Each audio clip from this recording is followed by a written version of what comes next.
Un peu moins de 200 personnes ont manifesté de Changiros jusqu'à la préfecture de Tours en début d'après-midi.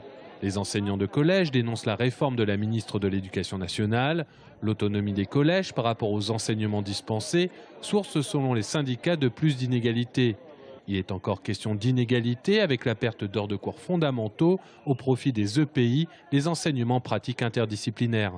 On peut évidemment parler de tout ce qui va leur être enlevé purement et simplement, que ce soit le latin, le grec, les classes bilingues qui disparaissent. Dans le département, il y avait 39 classes bilingues, il va en rester 3 ou 4.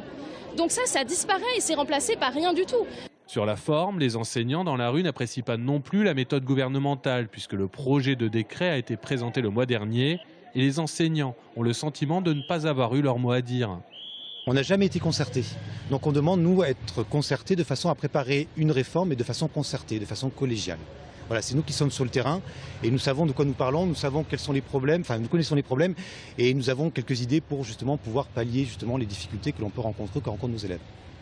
Selon la sensibilité de chacun, certains considèrent que seul un retrait du projet de réforme est nécessaire. D'autres pensent qu'il faut réformer le collège, mais pas comme cela est proposé par le gouvernement. Une réforme prévue pour la rentrée 2016. On préfère réagir maintenant sur des choses qui nous paraissent aujourd'hui inappropriées, inintéressantes, plutôt que de devoir le faire sur toute l'année prochaine, même si on sent bien aujourd'hui, vu la position de la ministre, qu'il faudra continuer à se mobiliser.